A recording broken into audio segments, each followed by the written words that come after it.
Matrix SCM have been working in partnership with Redbridge Council to produce this video for Holocaust Memorial Day. We aim to raise awareness of this important day and the Equality Pledge. Thank you to Redbridge Council for giving us the opportunity to be involved with this incredible project, and to Susan for giving up her time to talk to us. I'm Susan Pollack. I'm Jewish and I'm a Holocaust survivor. Having been born in Hungary, where I lived in a small village with my family, how were we to know what was awaiting us? How could we imagine the final solution that ruined 6 million of us, including my own family? More than 50 members I have lost. We had been told that we're going to be resettled in Hungary, but there was no factual information where to. Where are we going to be resettled? But the conditions were so appalling for us, when my father couldn't earn a living anymore, where we had to wear a yellow star as children, where I couldn't find a school for myself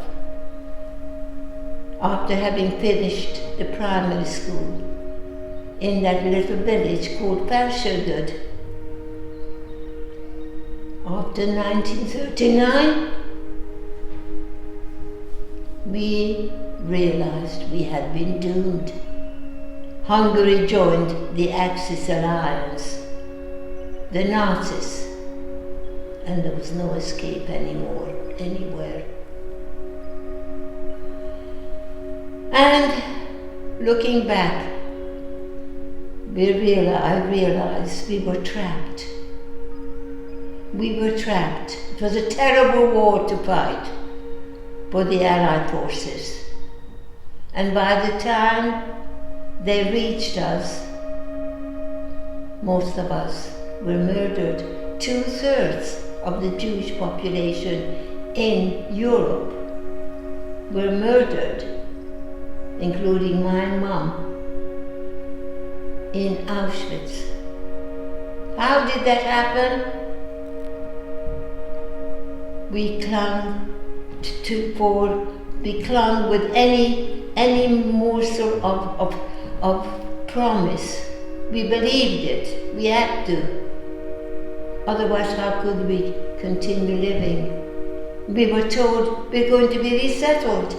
It was pure deceit.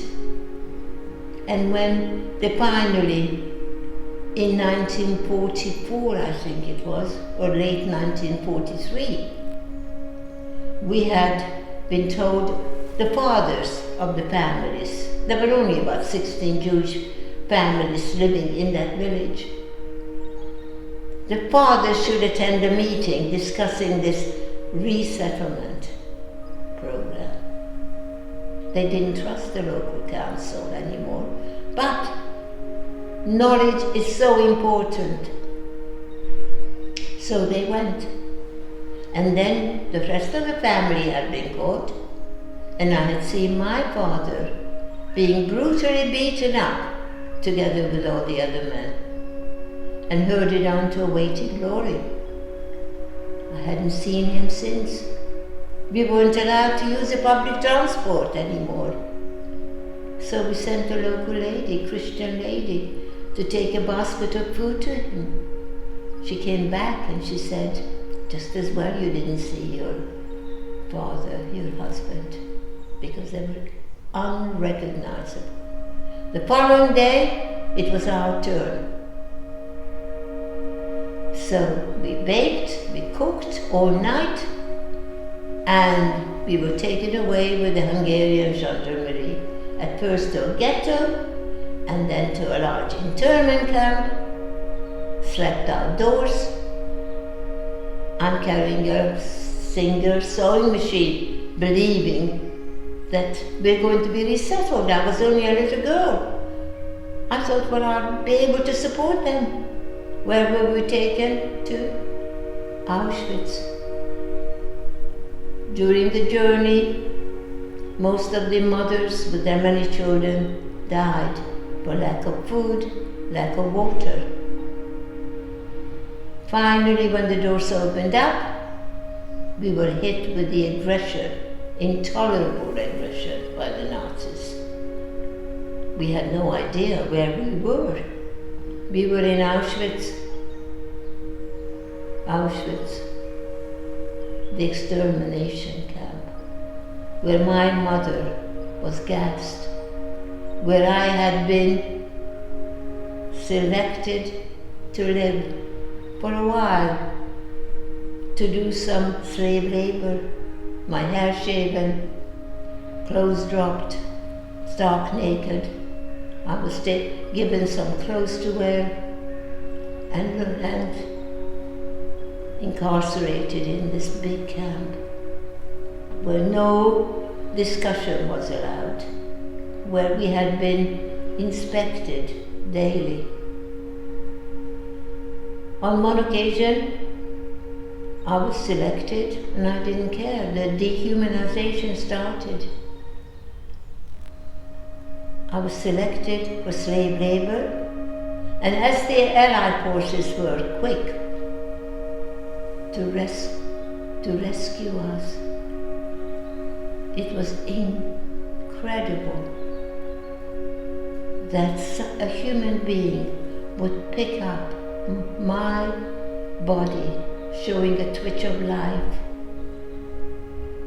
and place me on a stretcher and offered me survival. I was liberated in Bergen-Belsen, a camp that had intolerable conditions, mountains of corpses, no food distribution, no water distribution, and nobody could speak anymore. Not that we were allowed to speak. And miraculously in Belsen, during the whole year that I was incarcerated, I never spoke to anyone. I lost the ability to think, to talk, to feel like a human being. And here in Belsen, I met somebody from my village. She recognized me. And she said, "Susan, do you think we're going to survive?" And I had the temerity and the courage to say, "Just hold on for a bit longer." Well, the following day I had to crawl back to my place where I was placed, and I returned to see her again. She was covered with lice.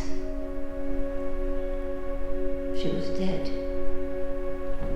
So when the joyful exclamation of "we had been liberated," it was meaningless.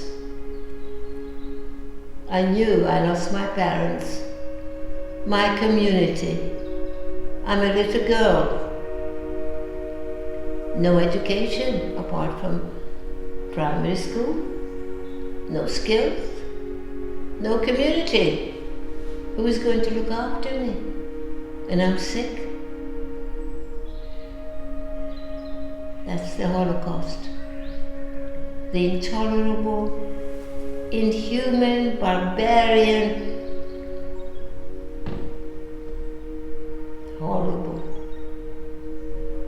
horrible experience that clouds my mature years to this day. And I had been speaking about it for some 30 years. To educate, to eliminate any form of racism, because the final result could be indescribable. So I'm pleading, stand up be counted, and be a representative for all humanity. I have been fortunate in many ways, coming here, living here, but it was an individual commitment of mine to help others. And that was my therapy. I became a Samaritan, helping others. And that made me feel good. I also became a volunteer in a hospice for some time. And I'm speaking now for some 30 years. Got an MBE, I met the Queen many times. And I've got the freedom of the city. So, doing things for others, helping them, is one of the great gifts that we all have, and be proud of it.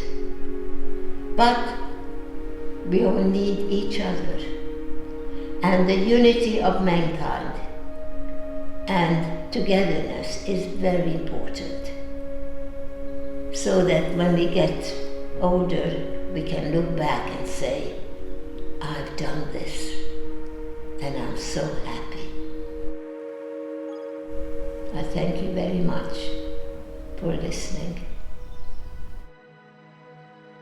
Today, we launched the Redbridge Equality Pledge, a pledge that tackles all forms of discrimination, and certainly any prejudice, anything based on race, anything based on gender. What we want to do is tackle all forms of discrimination. And by signing the pledge, we want to be the beacon for the rest of the world, to ensure everybody understands that as human beings, we stand shoulder to shoulder to make sure we leave no one behind. This will make the world a better place, and certainly if we can do our bit in Redbridge, then the rest of the world can certainly learn from us. We must set the standard, we must set the level that everybody must aspire to, and that is the Redbridge Equality Pledge. The Holocaust Memorial Day is a very, very important day for all of us together.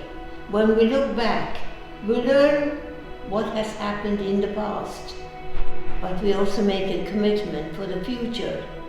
And it is a declaration for each and every individual to play their part, to contribute, to eliminate all form of racism, anti-Semitism, and any other hate propaganda.